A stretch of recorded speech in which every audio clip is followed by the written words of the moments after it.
بسم الله الرحمن الرحيم الحمد لله رب العالمين والصلاة والسلام على نبينا محمد صلى الله عليه وعلى آله وأصحابه الأخيار وسلم تسليما كثيرا ربي اشرح لي صدري ويسر لي أمري واحلل عقدة من لساني يفقهوا قولي السلام عليكم ورحمة الله وبركاته. السلام ورحمة الله. Allah tigandem palle adon nan challe annabi nyimmen kamma wa murna Allah maka anawgi munyirwa kebe ga kono na khalasin dodan woro dersunga ilmu al-fara'id wa kitab bede ma'in al-bahisin derin kara go ga illenki kenni derin kara nyerundi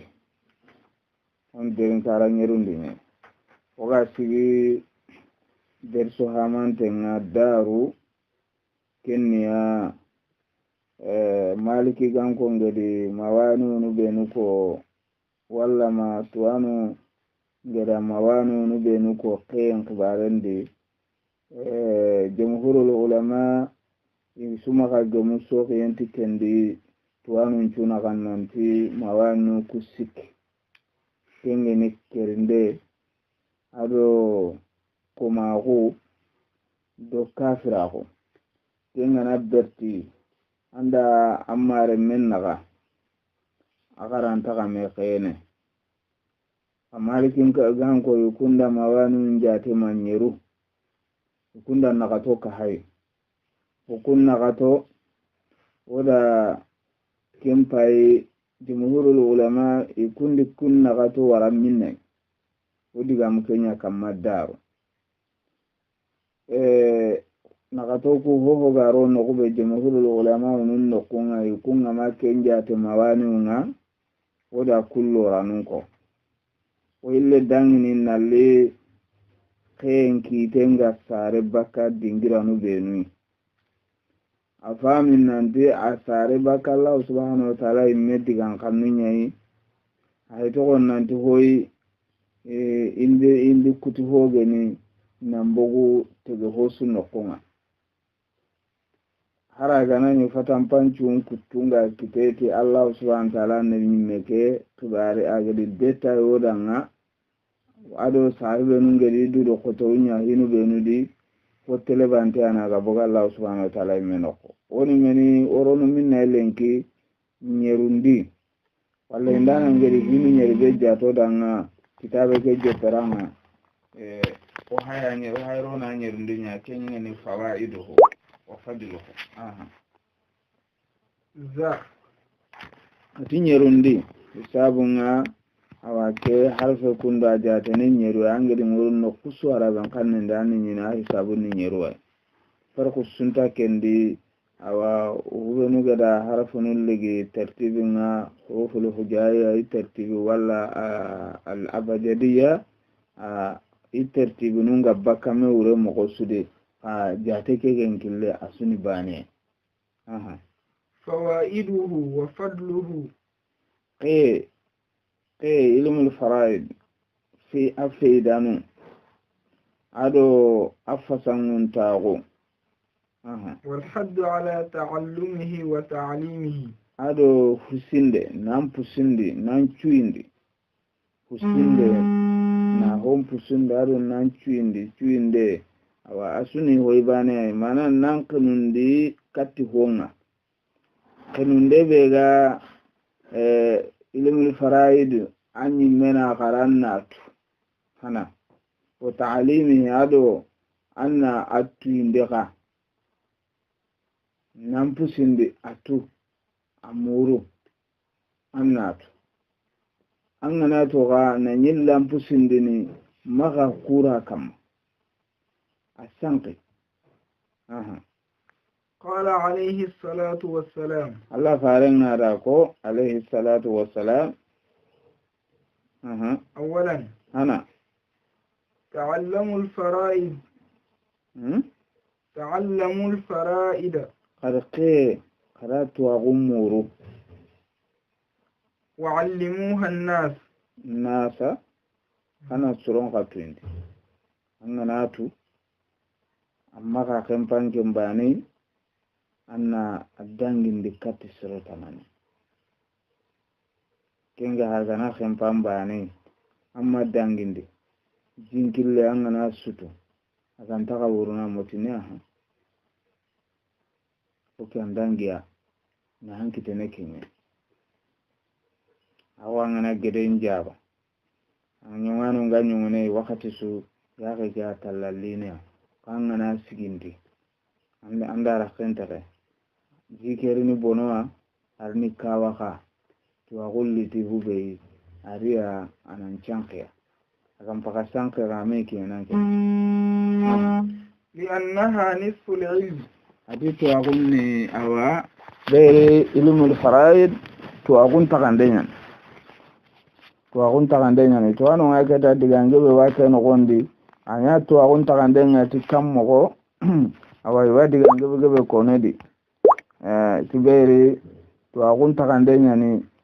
to agun kutu kunci gete awa duna khibaro aken kallen ni lagaran khibaren bane kasi kallen khibaren yana kendi aken ga digamu no kusu kalle anyanonga وأول شيء وأول علم ينسى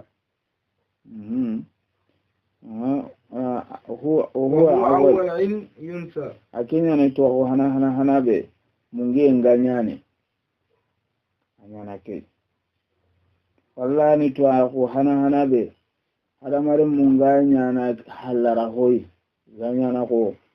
zamunge ganti hajurone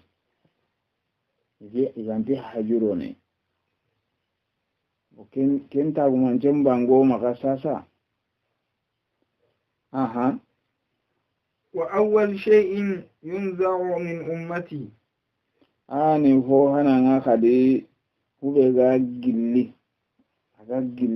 walla ga bosini baka yumoto nun naga to agunu ga ngutunga gobono akenga rogono dagana waga kaparo ga dagana itikero ko ke yunja ukundu yalla anne karanga ba aga illene nambosi bakangi dimende ba mamene tiai ayanati mene ayanati atu anon kallenye iganati kati hulana teno hulana awa mira suntu awa agana ikallante kime toko ubendare kyanka halle kyanka gampe suhonne kyanka ndai kalla akante kime toko aga yankana dagana maganya keta andam masailan gilliya anga yalan an ta kasire kita ube zati ni iwa kitina kana kwa gari riwaya gonanti ma duna wakati ke gari suroga gilli iga kegi maka iga mulana takandi iganti sire kita ube ga awa hoini ube ga gollina kam ami nyine wakati nogompa yoga nogondi ami nyine ata anganari madaris nunga majalis nunga nyine karlumo ngananya kemesere anga nyine hube dudo gotontenga ilmul faraid ndallogo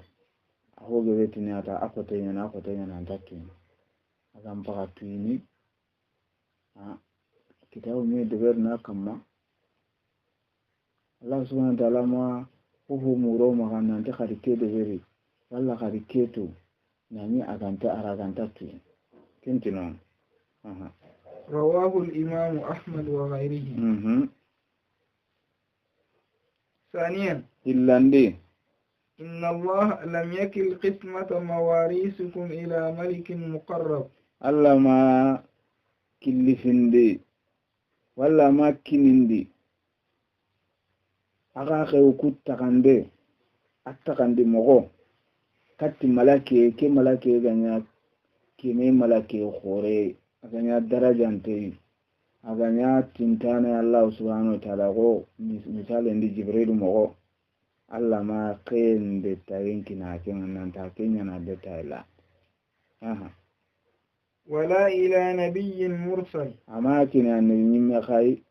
النبي ما ودو كي فارغوتي تريغا سوغا كتيكي النبي مما والله فارس صلى الله عليه وسلم كي هنا بيغا تقاندي نيندي يري أهدين غجان غنيا sahibe bega fati igadaga farentinde sallallahu alaihi wasallam ate khadalla dugu keni rabun ka ngi khayun tagandini mo be angel nyange Allah subhanahu wa ta'ala arina ay nyankande nanti yusikumullahu fi auladikum keni yatimeni yastaftunaka qulillahu yuftikum kena ay sikan iwan tirindin iwan tirinde wana iwan jaabi murini na tirinde waranka manantan ni jaabi kalala khayande annati qulillahu yuftikum alla na gajabi ndana ngakali tirinkan kehe kala meti farenda qul kaja wa kaja yasalunaka anil jibal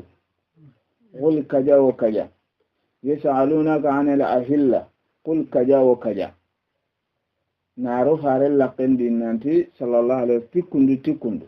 kakayen kalle amma kenko ate akoni da nan dalla nan jabindi o kebre Allah imi me ande kayen tagande kite sukante qur'ana di Allah imege di ko qur'ana di na nyilla detail na kayen baga kentino me akute kesu sallundo sumundo jakanu bo kummeno ani angoro nyakinita farenya ni detano danga sallallahu alaihi wasallam atona jakam bagano ni jakam bagani kammo atona challe salle ke salle hanake awakatinu uturo ngakatinu ama kende taisu kono da qur'ana di Allah subhanahu wa ta'ala annabi me keda kenju detawda me qaqe ay me andi ko nanyilla sadana kiani igati ni qentu agunni ilmul haqiqi dan kana gunyan bane ko bane ayre jutanya na hillo bane anni hutunwa walla na geme arantinya nan nanti ngeri takandi do gangen takandi do ko takandi mo numa nya bane ka bane ho gemu sababa ngaken kentamu na hawuntu ago hangati ni o kudinya awasa jarringa kudinya damma nga wala kentedi at bane ani anna geme walla anna hutu kiani to anunga gongonde nyane wakati su angana Allah kallo ne di martaba yawano nga fokal nan kinyanonga walakin tawalla qismataha abyana qismatin Allah yimman bi sey na bangandi tagandi mogobe ko be gante o sunte ibe gana na kare an kafira kunu bane o sunte ولا وصية لوارث قينتا لما وسنتا قينتا لما دا فارين صلى الله عليه وسلم أريكي كونو دا تو وسنتا قينتا لما دا مكي كلمة لا وصية لوارث بو أوا حقلي أنكان دي نانا كندي قرال لما أنا كروس مغسري أسكي موري هم بتي أغتي قينتا وسنتا قينتا لما دا الوارثون من الرجال والوارثات من النساء تمو كبغا كوني يغارون دي ارو تمرو كراو بغا كوني غوندي na famu ko nanti kumpo hodu banambe Allah nti wosinu kumpo hodu banambe da kempe serella wosini mamada Allah wosinan kisimada Allah wosinan kisimerenda Allah wosinan ngarinda Allah wosinan paba ngarinda paba tugunne Allah wosinu kusuda amanan niya keke be gabbara ngalenki sereke be ga kayen cadan mutu wosin tattelle ken kamanda ken kaybana ne no gondi digame ke manan do ken na habe to go baranga Allah wosinan kisimada na lenyi go to go baranga Allah wosini kisimerunda na lenyi go to go baranga Allah wosinan ngaganunda na lemme to go baranga Allah wosinan paba tugunuda na agi togo baranga Allah wosina agi lemunda digame ken doke onda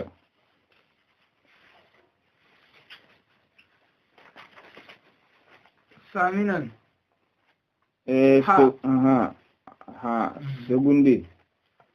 segundi الوارثون من الرجال والنساء يغرون دو يغو والله ناتي يغون دو يغرو hubenuga khen cadam murnu nu serengana kara sorobenu ikoron jinga bakka do anna buren kenuyenga ijikenga de irawa khemutu walla alla gedi takkinya sorobenu danga awa kendi ahamullana kunyako Allah subhanahu wa ta'ala tanda للرجال النصيب مما ترك الوالدان والأقربون وللنساء النصيب adi koko kan nyagaru kan yugo ati marum men ngaba esi go gana marum mun jate serengan tura amare mun kan bene yugo tammi bane wala yagaru kabila nu tammi bane la ante kan bene kembane agebe gebe nyani Allah subhanahu wa ta'ala gari kenga yang kandi agan kempe kenga su o afahamen kotono maka mi aye keri kenga yeri na arabunya sobindi parce arabunga inyi ale hala bedi jahila kunga katinga inyi ya garenta khero no khedi antanke na kayutu bal anyi mena tayo nyimai ya garenti re me kayutu ya lenya garenta khen lembucin harangeni gonga anti khen Allah subhanahu wa ta'ala rike ayan kandi parce aga ke harengar ni birebe kendi ni kunji kuburu asahi arabun petendi buru ameri direti ngana ikabai adi awu ligi ni sobindi honne ko dolon khibarunga mogobe bo kebre oha mulla babu kona to kubenuga khene wona to keta na kuncha garabaka ayeke no gonde agati le rijal olin nisa na kuncha garabaka honda اولا hana الوارثون من الرجال ho benuga khene gelibunga o hajunga kunja tene الوارثون من الرجال 15 tamro karawo على سبيل البث angana jate na fatan panci na addetai ga an kwangana daga risala nuko angana hayi kuntin tamwa bokinga ma jate odemu ke dersu tuko tayo go kalle mo go agede wutu oga daga nga serno bitayalanda do kitabe tanare ti usabe ti anti pentalo mun tamdo karago ka ke kitabe ken kati tammo nafam onda وهم kodo koni kenga الابن lenyugo hural lenyugo وابنه وإن سفل ado hural lenyugo lam yadkhul fi nisbatihi ila al-mayt musa dagana asik salam nokondi usadi o karamo jango jagana Allah ganna do islam purenchune ma ati hara ganani aga kinya adama ambane do adama ganani birene dunadi tere kana gantuna angana karawan kayemut angana aga adama gana karanga kayemut fasaga la to ale nyugolle mengena ku hilli kuni awa kanga sa kuni furo ilmait hurengingu kubenuga awa hunti baka huren bo ampanga la sasa nanti kheke hullaku nyen hurenga na sok hullaku nyani kumpullaku ubenuga khena hakunya kon wal abu والجد وإن على كسمة هذا أدو كسمة كيف هاي الأصل وأصل الأصل ورنا سلو أدو أصل كينك أصلو هذا دو هذا أخذ الدجا مغومو أم بابا هذا هو قالوا ورنا كنتو كرا أكيني هاي تنتو كذا والأخ الشقيق هاي كذا hawash anga shagege ando kebe ga sare habe aman charam masara na kadi menyi minna kadi me kita minna habe wal akhu li abi hado akhu li abi وابن الأخ الشقيق أدو أخو الشقيق اللي نيغو وابن الأخ لأب أدو أخي اللب اللي نيغو والأخ لأم أدو أخي لأمي هرندو كيبه غاسا غيباني انتحى بي كني مي خا كل مون تقنتا أنكن قيندي أنا غلمين لمو قينتان دو كنا والعم الشقيق أدو عم الشقيق أدو عم الشقيق خبارونو قيندي أم بابا ناغي sunu kan kannendi yanati amu inati habatugune anyaka abanga ya sunu kan kannen podde kenni kenni an kasam baba walla am baba an kase fasanga ngalla atuano gobo wa kono ndati Abu Talib inati faren baba tugune yani Abu Talib an kasa faren baba an kase wa ammu li abin ado awa ammu li abin an baba do hube ga habe inti sare وابن العم الشقيق هذا عم بابا نعري سغيغل لنيغو وابن العم لأب هذا أوهابا نعري لب لنيغو والزوج كوسو كندو عنده كوسو دي ميكي تاتي الدنبيني والزوج هذا wawa hureke awa akina yugunga timme kentalo munga timme tamro karagoisu yugunkara urenya ya harenya wal mu'tiq ado horo ndana igwa kembe geni hore nyani igo nyani aende komen kannen poro boyele kundu kutta mido karagobe ga koni kundu keni awa detainga yoka arana dangini kedi kammo ara dangini ke tamro karagodi ka kenni nadiriya digamenta ngaba seriyangumu ho geni nadiri indi idigame indi wakitene ken kamama a wakati nganari kasi yere kundu agir ho ko yere kundu akhi adi kalte numene akhi sikku kalte nu sikki kenyani kenya awasa angana ahoy angama detail bo angana detail wadangi parce que akhi serere ranyana kusa maskalina yalla wanya bon akhi labben ka ranyana kusa maskalina bo kukundu tammi be kundo gedi jate kundu akhi serere anda rime kitaro koy ampaba akhi labben ka kundu nyani akhi lummi anda rime kitaro koy amma haba ampaba hore walla ampaba tugunne anda rime kitati koy ankisma ando ken daga me kitata ankisma aslul asl bo ken kharemu bo kiyane aslul asl ando aghi habatu nuri me kitab asl al asl ando aghi nuri me kitab al asl bo kiyane aghi nunga habatu na katan kasi serendi aghi nyantinta dinanta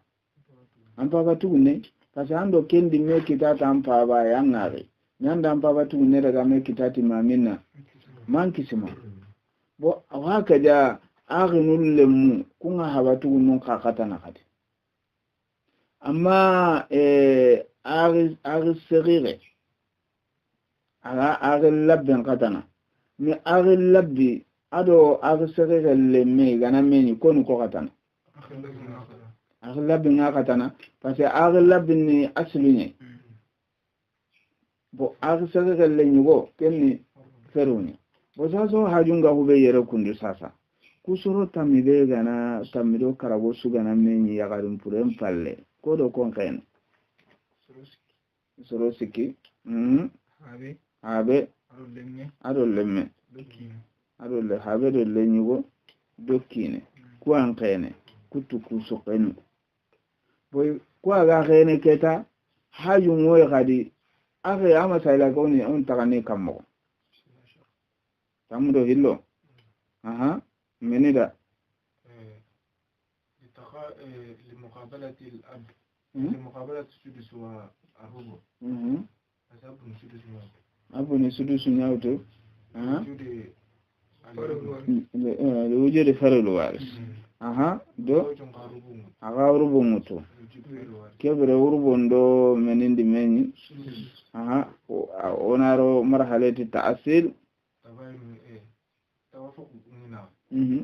kado konaga sudusu ndo rubu sitararba tawafuqu minaga binisi kebre ona men deberi وتعمل الأغار توافق بالنسب عندما عندنا نغطو تغندي هلو أنا كتو تمودي ولا تمو تغندي سيكو أنا كتو نغطو دي نغا أوربون من سيكو كيني ناوتو أسدسو من هلو awa habena kemutu lenyu gonna kutte mutu oke kundu alwarisuna min ar-rijal 15 tamro kaw andali nganda na ramujinde weri na digan kande pinne ko annati na digan kande pinne ko annati hud andi alwarisuna min ar-rijal yajmu qawluka hud haw ken menme karago wawu ni menume tumu deli ni menume nagato bo ikohume andi deli awa anagato ado wawu tumu andi kohume ya tamu andi hawun ka hayo ya tamu do karago okebre ampaka di ihube nuga khene tamudo karago ande wut o kebre muhimmin to ganda mene ayere kundu ku ihube nu suga khene kundu aga to suru kusiki ko kanna to akadi kumtutu ko khene ndini kudi walla watini lenyugo kedo kisimeke lenyugo kedo habeke khental lemma suga yere yugo kube nuga khene khental lemma suga di lenyugo lawaso kanundini huko ga kanu lenyugo la so kanuni agamanya serebani ko jadd lenyugo la ndiki sima kanundini bo habe kara waso kanundini agamanya koy ibn al-ibn habe ran ibn al-ibn kande donc habe do kisim ago misale nde habe do lenyugo iti awa sasa huko ga yere habe tingera waso kanundini lenyugo ngati ngera waso kanundini gantani kisime halle habe kati ngara waso kanuni gantani lenyugo mpalle awa lenyugo hurenga kisimere de lenyu huren kitata anke lenyugo akbara anke nango kipeken habe ka lenyugo na tara kisimere huren kitata anka sababu nyai anka ngo kipeken misale wawa lenyugo nati kisimere da wanke yani andi huren kitati nge nyimya baranga ankanu habe kanati kisimera anka de huren kitati nkai miya baranga ankanu kebre barang kura kineke hajibu intiqali bayani ani ken kitam lenyugo nda ken girni gelli na buren takande ngakati na bure ngurubong ani me akenga kinye ken dingirai antaka awa gilli batende kiani yella lagana awa o sikera wallo ni warisati ke kapay honda ثانيا illandi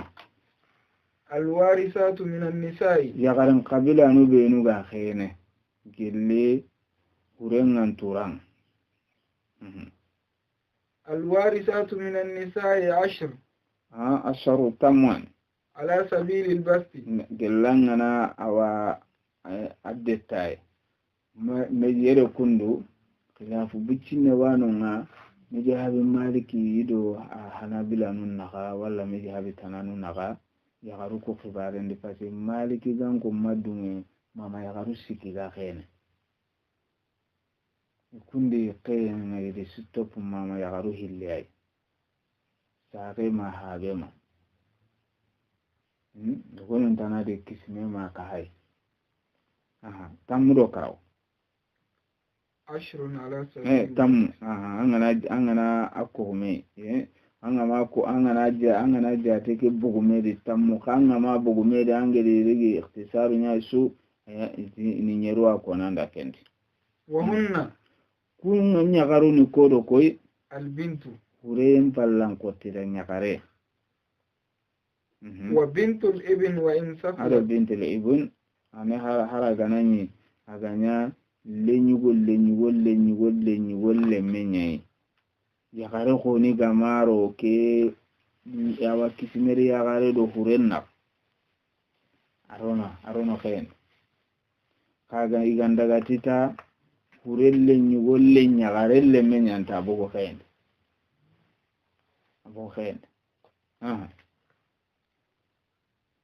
wal wal jaddatu min jihatiha ado sage arno khen yere kundu sage annati rawa persisen onati sarema alladhi huwa firanda nga umma antaro na khen ati wa ummahatukum zati ardanakum ati huwa firanda akhiya antaro na khen wa akhawatukum min ar-rida ya gariki bigedam cha wal jaddatu min jihatiha ado mama ya garibe ga habe sagema ado habema wal jaddatu min jihati al-ab yo ado mama ya garibe ga habe karan ku iswaro no khen bani ageni walla isugedi menyi iswa menyi ni ina khemu tudome isukapa takibanet wal ukhtu ash-shaqiqa ado hurenga gisegege wal ukhtu li abi ado hurenga labdi yagare wal ukhtu li ummi ado hurenga yagare de ado ubega sare bani inta habe wal zawjatu ado hurenyake wal mu'tiqatu ado gelli hureke genyu koma wadi yagare ugwandi horo ken karawarno khendi wakati yogoy bo yere kundu ma hurenna nya igonya yere kadi pasi yakega koni bane ma hurenna nya igonya bo kusuro tammeka kuni yagarin kara kayano agama yagare su tokonko yere kundu aga suro kati hurenna hayatu ndi mugosudi agiri ki hure khorondi na suro mugosudi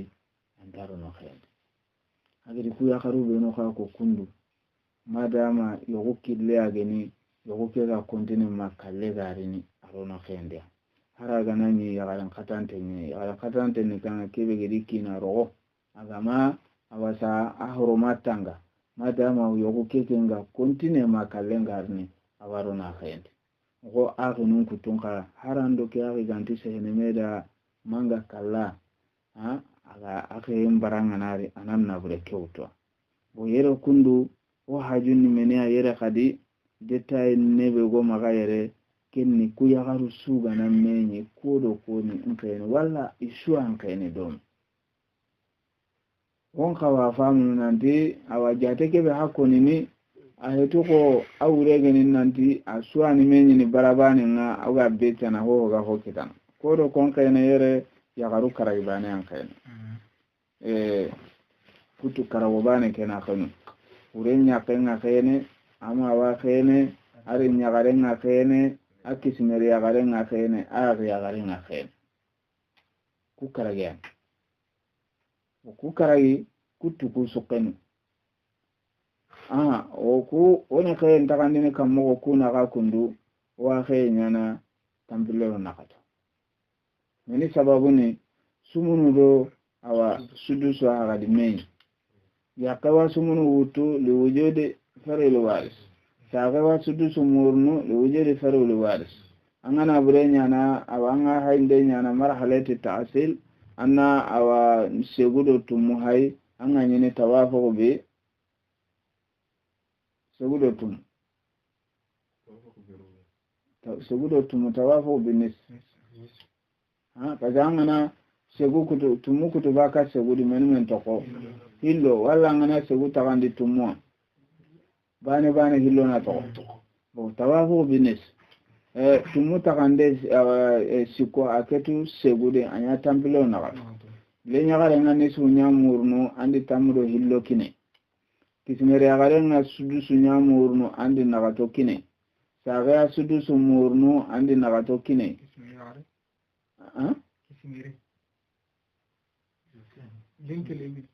ndi kenya ko ndi bintele ibon kisimere awa sudu sumurnu andi nagato kine saga sudu sumurnu andi nagato kine awa yakya sumunu murnu andi sikko kine bani anto أنا كين أوت السقيقة منين دو أوت السقيقة كتايري هذه انتقالنا من فرد إلى تعصيب الله دي منو كنا دا قرآن دي أتي نسونا كنا دا كأني أبانة غنايا يقول تكهيني كتالين يخارن تكهيني فرول وارث سنتانو boke kundusa kiani te amisemi yukura wa ni sasa nante pourquoi Allah subhanahu wa ta'ala da nisfu nya ko arsere ndan na Qur'ana di mena kalli kini arsere ngaire masaila nya tampilo na ko na bani au tuna kini bo hadisi yogo wanu kaida yogo wanu nga bo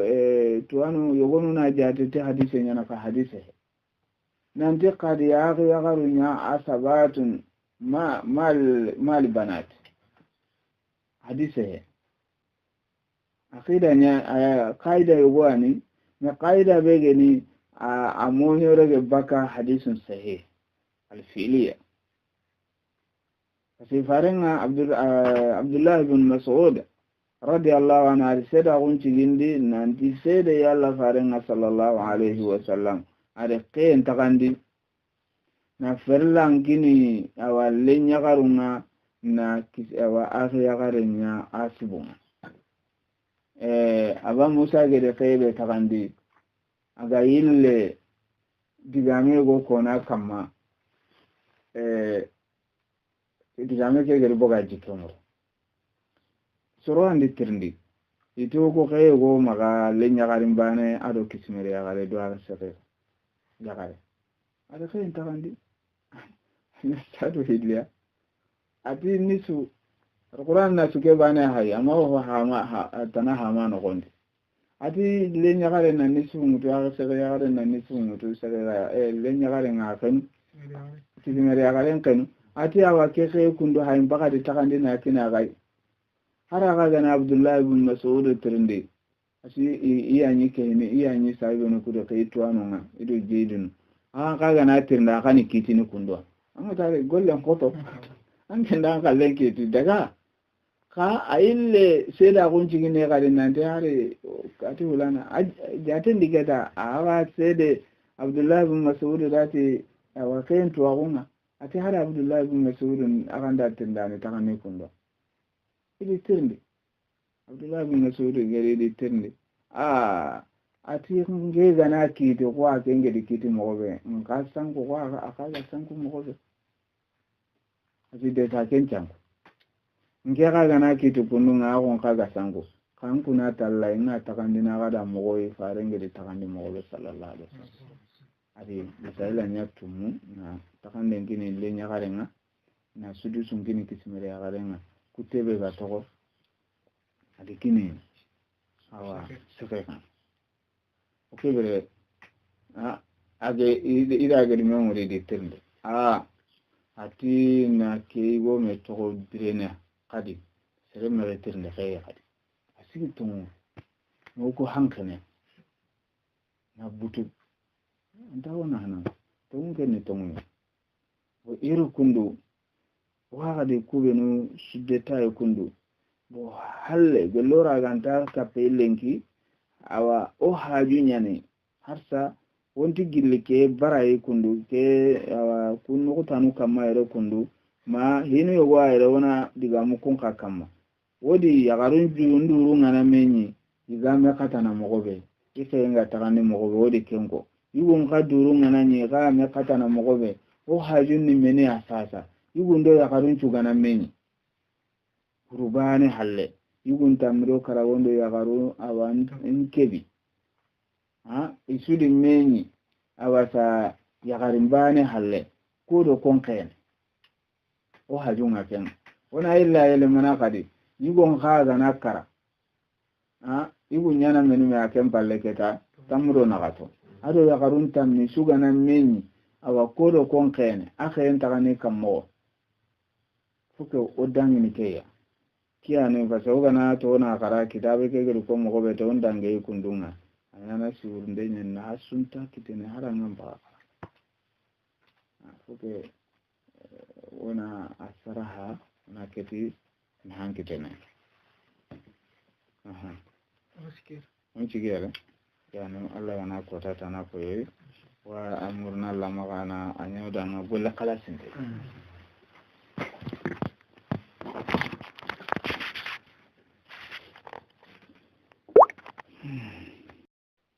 بسم الله الرحمن الرحيم إن الحمد لله نحمده ونستعينه ونستغفره ونعوذ به من شرور أنفسنا وسيئات أعمالنا من يهده الله فلا مضل له ومن يضلل فلا هادي له وأشهد أن لا إله إلا الله وحده لا شريك له وأشهد أن محمدا عبده ورسوله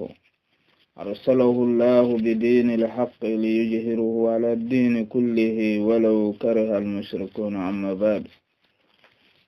ربي اشرح لي صدري ويسر لي أمري واحلل عقدة من لساني يفقهوا قولي. السلام عليكم ورحمة الله وبركاته. أغنو وغاكونيني besu wakatindo besu idingiranga waduanga gada wadua umurna kai yalla Allah subhanahu wa ta'ala ganoda gako huduna khairi la gada khairi nogullu kuni kalasindoda oga kebe deberni oga kebe kono ana nyalla bane da nangemu farin daga killenga sallallahu alaihi wasallam oroder sunga mu'inul bahisin ilmul fara'id walla nyaga na Allah na ndo suda na fahami mo sirenga na kinoi oga kota be dilenge kenni sibitin kota nangemu sawalan kason tampilendo sikko hijiri ancine ujinero komona gati ado tanjikero sino kebi kenga akoino isaga nantalla faren fatiyenga sallallahu alaihi wasallam ado sasanaga ujinero komona gati do tampilledo sino kebi illa Allah gana okay alqiyaman kota hijriya miladin cine wujunu hillido sino tamido segu oga mawdu be go magallenki wallo ga gilli no be lenki oder so hamantege kenya igum pakke be ga khene yagarim pakke be ga khene oda kunkoni igana menye ka igumbane gana menye yagarin purem palle iga kene mogobe kenkoni yagarun ka igabane gana menye guhurem palle iga kene mogobe odi kenkoni yoka yelle igu kutamiro karago isura wa menye ni guhurem palle ba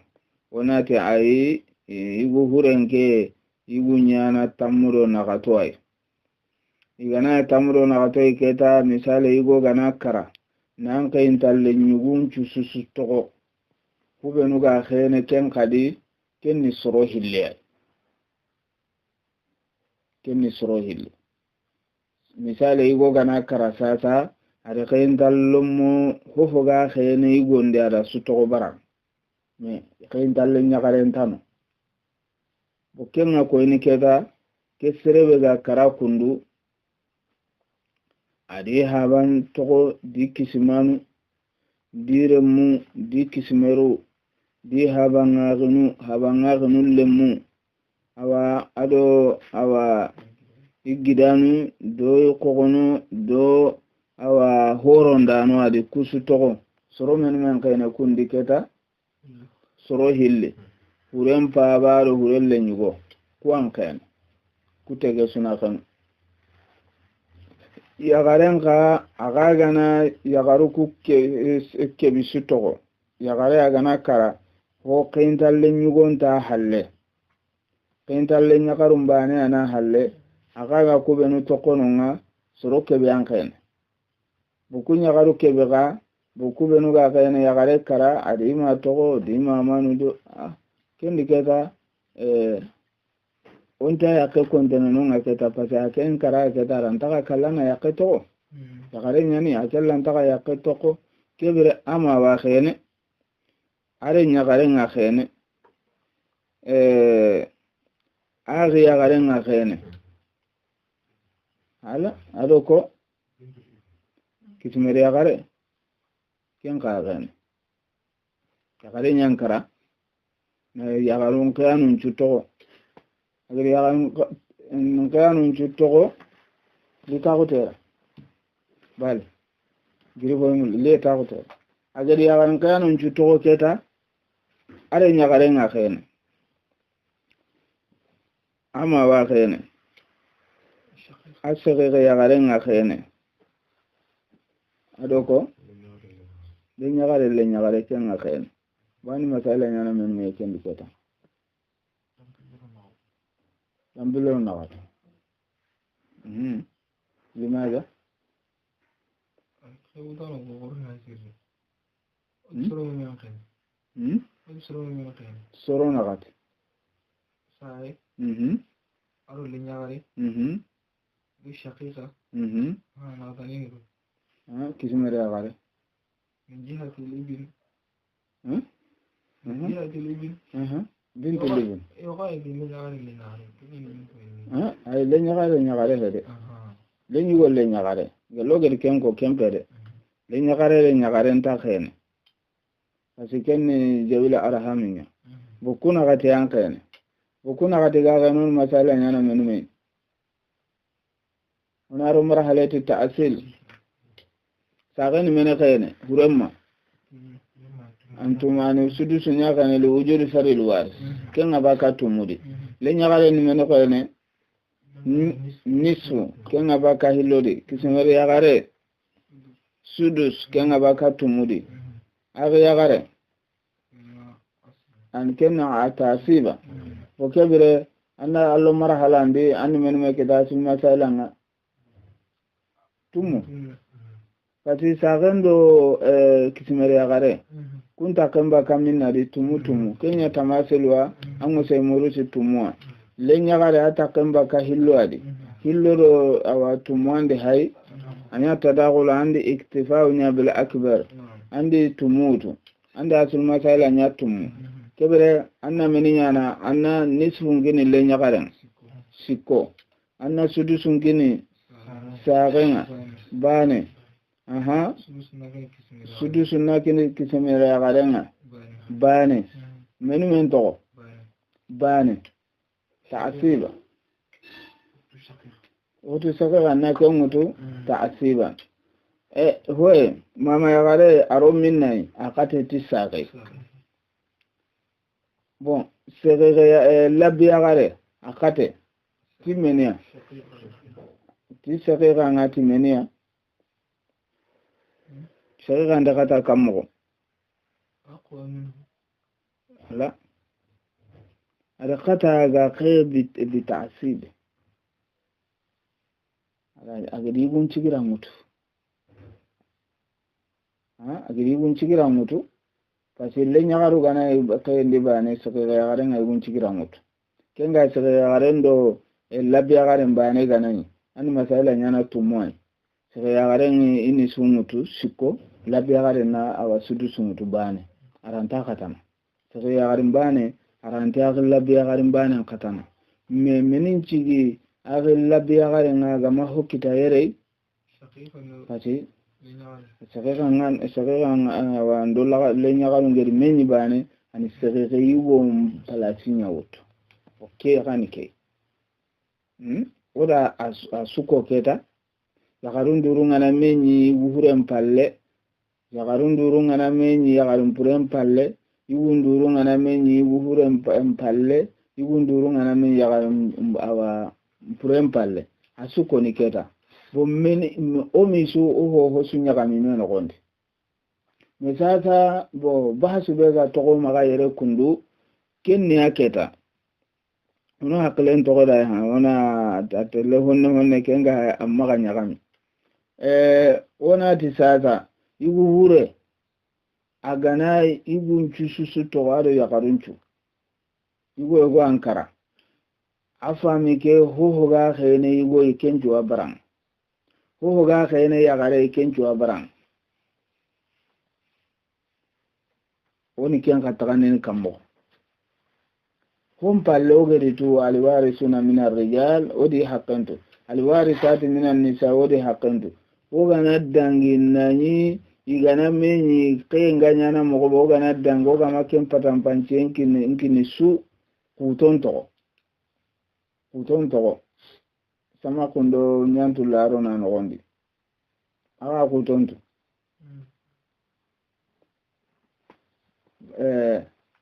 bala jantare kuto angana tenchoko andi goni no kuyogo sokindiga go togo tenna ganenda amma kenchoko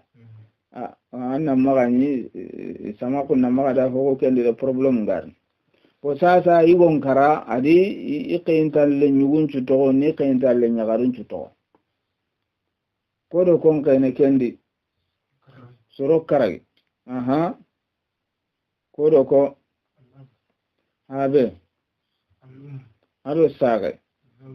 ado yakke ado lenyugo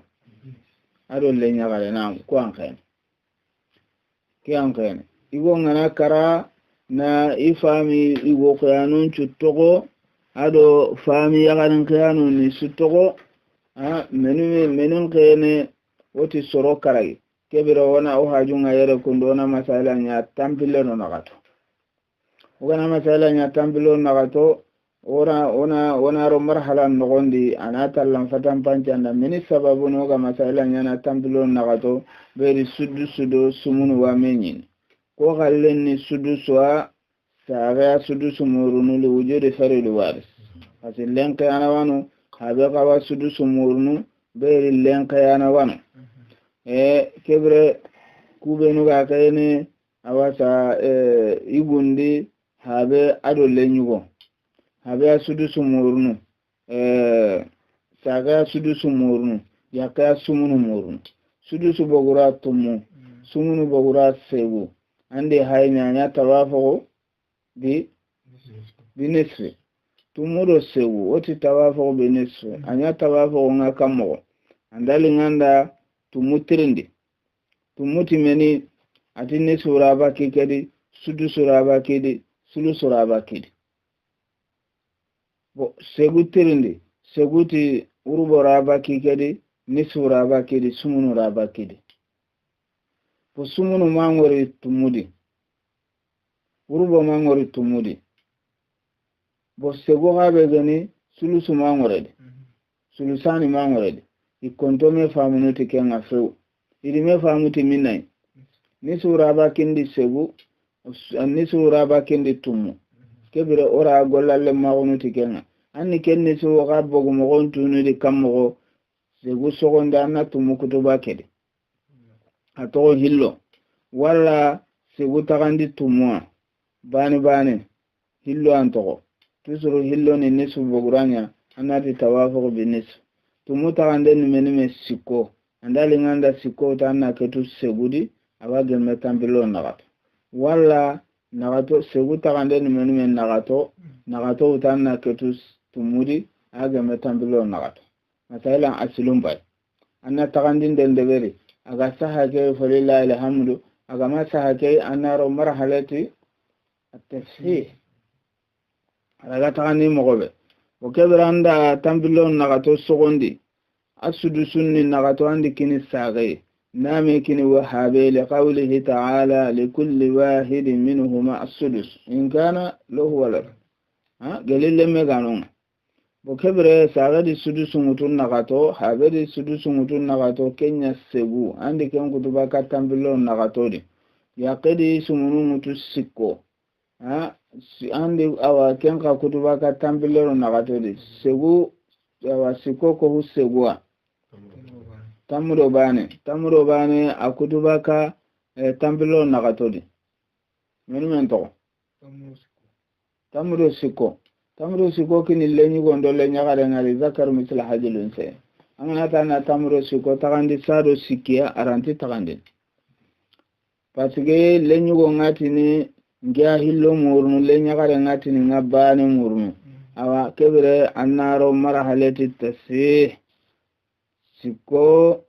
kenni lenyi go nyimmendo lenya gare nyimme andado itta kumpai rosu kenni sikko sihamu nimenume tamuro siko ado siko naga anya tabayin anya takhalifu anya tanafur iwakhili kesui hubenuga mesogini hubenuga wurnu me iraganti gollini dome bukebire anni meni nyana si khalilu rahimahullah ati warudda kulli sinf ila sinfihi in tabayana aw ila ufuqihi in tawafaqa kebre annan pajum bogu awa hoye kedi keta tamukero sikondi anna sikoutu kengeni lenyu gondo lenya gare nyime anna sikoutu anna kenya jidio sahame anna kenya mude kancente nga besu ga itake murnu awa mude kebe ko igatini awa debi mude ko illo ko banu ngana giri anke nan kallen kan jangana dugutana kin sertana anna sikoke utanna ketu tambilo nagato sikko na kete tambilo na kata agame menme tanyere do hillo agame tanyere do hillo kebre ke hay masaila nga sana kasinga gobo anna nya tanyere do sado hilli agaro woro tanyere do sado hilli wa mallo shafil asl akhajahu madruwa fi jiju sam masaila ngai tambilo na kato menme nyi sage magan na kato anna na kato sigiranu sikikine agame tamro hillo anna kembogu tanyere kedo hillondi masaila ngeni tampilo nagato anyi habe maga anna nagato sigiranu sikikine akana tamro hillo kita masaila ngeni tampilo nagato sikko anyi yakke maga anna sikko tawranu sikikine awa gemme kobo anna ken ngini awa yakke baka tampille aro nagato di tanyere do hillodi masaila ngini tambilo nagato menme nyille nyugondo le nyagare naga problem ngeraga konto takandi ni naga tamuro siko aketu sikodi tanjikero kobu atakandi sado sikia tamuro siko le nyagare nya ana tamuro siko utu le nyugonna tanjike le nyugonna tambilo tumud intaha masalan anyemer matuma fami bo yere kundu kasi kulle nyageni atakandi kundu na burusiginte nyageni kada khimamut ira mun nyageni tohunu nyageni kan nyageni kada khimamut kanu hilli sikiya gana ora kanun tanyara jonkoi ona ho jonkompan nanun do jogo nyagani nanu hilli sikinta nyara jongo na ho qimamut anna total ndeberi keta kebran na taganti okeni kei ya garen ka gana kara gade yugun tamido kara wonchu to wado ya garo benu ga khayna di kunya to soro men kayene kun kadi surot awas karage yan kayene har sa ya garin bureke ama kayena haba kayene are nyugo nga kayene are nyagare nga kayene akina wa kayene kusoro karage yane kayene kuteke sukenu ikulla na ho kitake di timinai kutugu benu ga kanu ganta gananya Allah subhanahu wa ta'ala gati ija hadara al-qismata ulul qurba wal yatama wal masakin farjiquhum habe kisime anti ho kita mame anti ho kita aga anti ho kita akaketa angareke anda asu tampido me awa abane awon na buran ko ne aka an kana ke honneraga ken karawanyana ka kai takanda no lenki ma salla harna hinnoy imungudo ke aye imungudo ke aye allogo ubenu ga de ber gamanya haro gama toko akhi yogo yeru harna hinne odo ke akhi de metuti oda di metuti internet nu kwai wonya akhi no kallelli na nyoma mengo akhi nga tagani matu miliyonun nakati di Kenya ke ulul qurban miliyon nakati di Kenya kini nanti takenti da kay ndi mi khana kiraga moto hosire de weri yo kameninya modi nun ni metta Kenya khatan ona tagu modi nun ni hakuto da ka tomunya ne ona tomunya ko wona tereme pourcentage na ga ka enta kandini kiyai nani ama kono qur'ana di pourcentage ma kono qur'ana nanta kay takanda nan kallen ni kiya kiri ga kono qur'ana di wonta mesim mandini kenga ya hadara al qisma ulul qurba wal yata wonti mesim mandini kenga akin di akin bire dome limoy duro alla do warjaga kini ke warjaga kema warjaga kita akhe na tagani tammen me milio ke ata wono gorobane tikinne mi modi nundo milio jatu nadaga gele modi nungini miskinu wallahi igagi imaga jonko nya murno kiendi igagi di iho ke waragara hinne ne na hokini kenga ka umma mungu kubano galla gero husindi kati kebire yagare ke kusuro ane khene yagare nkina wati nini meni murnu na buren takandi nakatandi urbo ni ujuri fere uli waris yagare mpaba wat na buren takandi tumu murnu sudus saga sudus murnu yagare le nyugondare nyagare kun kawa awa na buren kutem murnu kebiro naro marhalati ta asilendi urbo gabaka nakatodi sudus gabaka tumudo nagato anya menia tumudo nagato nesa bila arbe anka nangutu namu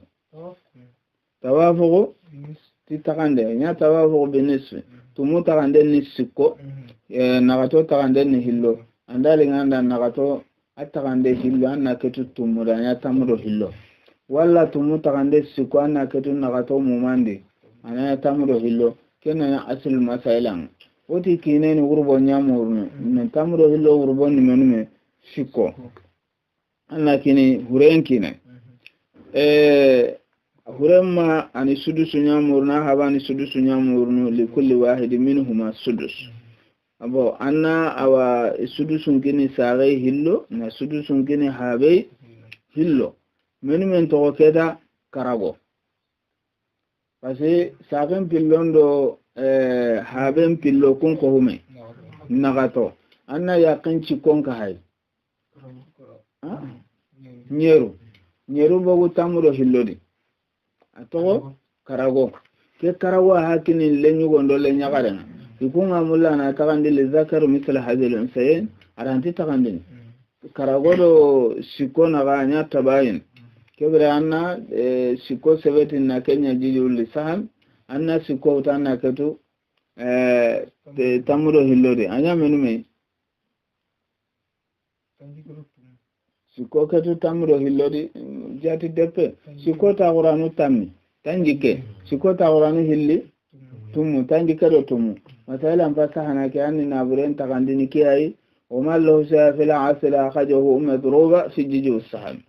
مثلا ني تامرو هيلو من يساغ مغا هيلو أنا هيلو تقرانو سكيوتو أجا متوم هذا كان أموتو مثلا ني تامرو هيلو من يكيني مغا كني أوا سيكو أني كيني مغا أنا سيكو تقرانو سكيكيني أنا كوبو bo aganya kobo ateta me angana kumbogu awa tambilo tanjikedo tumudi masala ngini tamudo hillo meni nyille nyugondo le nyakaren ma karago ketu sikodi anya tamudo karago lizakaru misla hajil insayin tamro karago tagandi sado sikya karago lenyugo na sado hillutu tammu lenyagare na sada banotu ke khanike o kebire o haga kinye le akhayana yugundo khayana yagaro yele mandi awata taguranuku haga o haga khempe kenya ilenki kenya haike o sasa wona mini o hakle nyankandini mini di yere kundu kinni sagando habe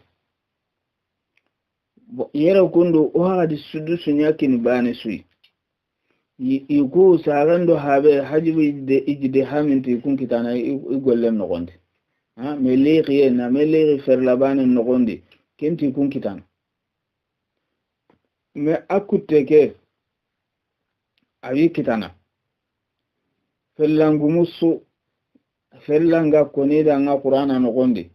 meliri ndenga ikitana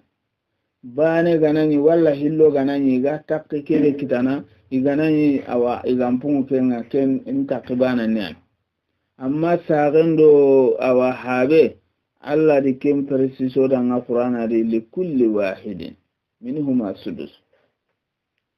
sulusanin koni furud al-muqaddara fi kitabillah sulusanin mutanon koni nisfu mutanon koni sudusu mutanon koni sumunu mutanon koni nisfu sorohillinta kapa nisfu nanti na buren takandenya haike sorohillinan ka hadi anti akente bo nisfu nga akabane sigiti kenga furudul muqaddara nunna fasoti furudul muqaddara woti menu metumu kandoka takande aha النصف الربع نصف ربع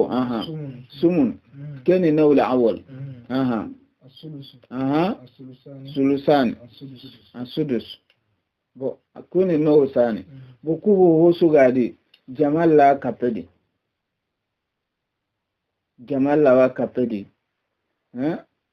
gamanya bane kengeni ewan nisfu anti soro hille an kapa nisfu ndi kentedi serbane akalen nisfu imma kine bane walla len yagaren bane walla kismere yagaren bane walla sagire yagaren bane walla aghlab yagaren bane bo kenike bo hotana wanunga serbane ranta ken qawut agaro gorogo magana nya soro hille kenni sulsan anta nyina baran nandi masaila nya haike sulusani serbane du agaro gorogo fokana nya hilloy walla hube ga hillo kam bo kenni kodo koy imma len yagarum pilli sulusani walla kismere yagarum pilli sulusani walla sege yagarum pilli sulusani walla ma lab yagarum pilli sulusani bo sasa ogeti ijide hamu ngarona nogondi le nyagaru hilli gana sulusani wutu kemere nyagare isu kapa sulusani bane kad wunti kape le kismere yagarun ka gana wutu kengale halani sagire yagarun do labbi yagarun ka gana wutu kengale halani amma kutugu serebane lawa wutu jamal lawa kehine nawle awolu nga wote urubo nisu ngano nga urubo ngano sumunu ngano nisu godi kenko ni nanduguta we kube genu urubo nga serebane lawutu jamal la kapedi yakarimbani li adami wujudi li far'i alwaris awawutu bo yakarimbani ko kine gabane daga wutu mogobe bo yagaru hilli iwa kapedi yagaru sikki nagati iya kapa urubon sumunun ka yagarin bane rawautu abane gana ikina halle yagaru hilli sikin nagati ila kapedi yagarin karagandin ta fene bonari awanne wosaninga sulus serebane rawa sulusunut kengeni koy sage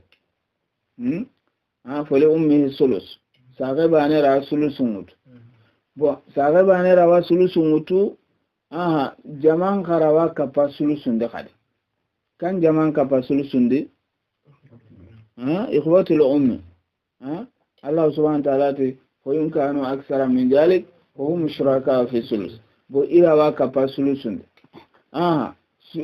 sulusani odi kenkoni asiken ka nole saniya woti serebane ranta kengutu mana nya hilwa wa kebre sudus serebane rawa sudus ngutu suru hilira kapedi akhulumi bane ra sudus ngutu aha sare bane ra sudus ngutu liwujudi faro liwari aha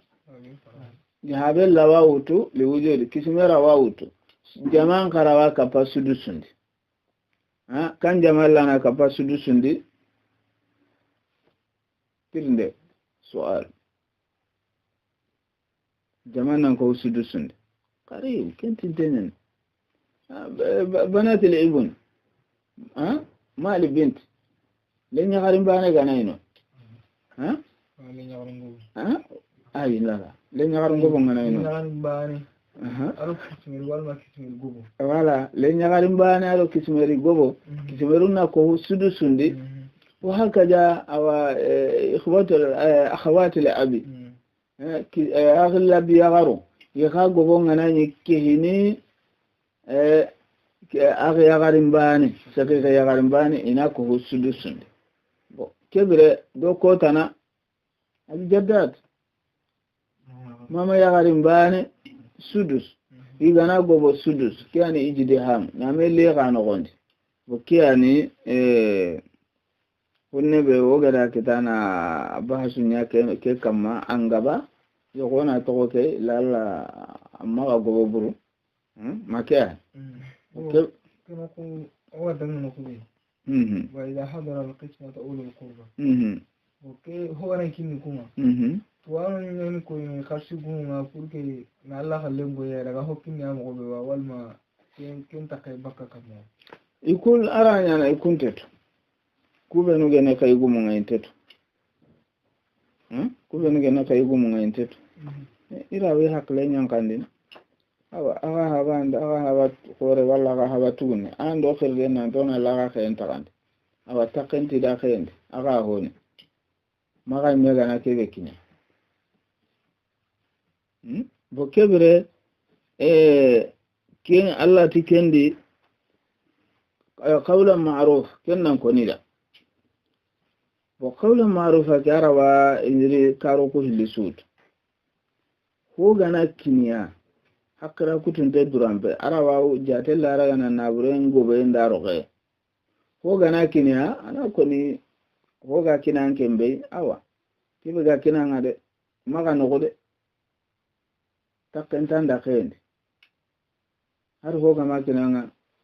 junubun te de fasi takentan da khende bo kube no ga hoga kinu kube no ga bo kube no ga naburendi bo aga gana hamude ke agada ke haba tugunne kun walla agada ke haba gore takenta da kedi bokeni ata awa hinne ay katte aga haba ke agenga misalen ay kun kamaga simma esigo ko haba ke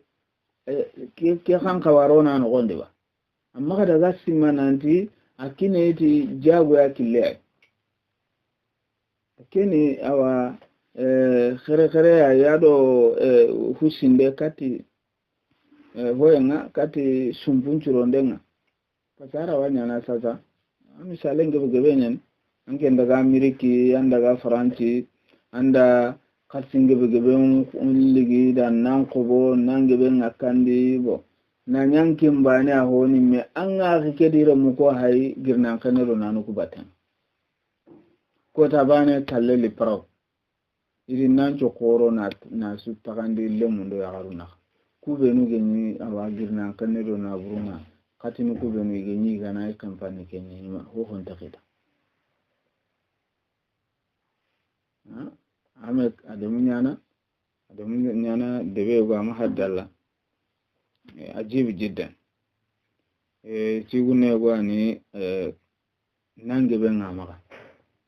gidinya nda nanu kubatan ko tabana aga Greek France ko tabana aga saka illen adaga kati habenundo saka donne gena ti kumbene hajum ya nangore nganya menya igada igeri menyino atina nanun takandi hillo igeri takandi ati gida takandi bana ni markella takandi bana na ken kalle takandi bana ni ka kalle pasinta mulla igida ga tampina ka wike kana kara kumbene ke gore kundube hayi gidan ta har bani kitana no ama sara sresui amoto ade hode bari ade hode bari ke sumbu ke menen kundu ken chumbu abono kamo mini diminan no ngaketa ibra arna hakul serenyora na hakul serenyora Allah no dema aha question menu question no ngadi nyeme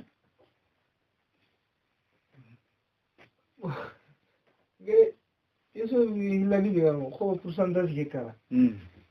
so ala tan jogol ma ho ham no pourcentage ke ken ko ni heto ken ya ken na hinya ko tonde ko ina hokini aka certi magi mainge no kusu digamenti do rasulu sallallahu alaihi wasallam ado sahibe nun kon to barente nyime mene kunku nantina kayen takanditi muso kenken digami himene ken digami bon de la ganani ko me ga ko no hube no kaje di ibiro nun ta gondi a gollen kanne maka bon ikaga ka hitinu do ho wa sana ne kina ga ka hiti jonko no kana kun kanandi kar pasike ke lawanya na sababu araga yogono wurnde ni baka kayen o hasimi ko hay kundu o gana to on daga kati ko allan ko moyna takandi su iga pourcentage ke be rego no kenge be nyano ono o kheze to ko kundu haro gama takandi on gemede asanya na sababu ake awakenga awa soron kitana arno dema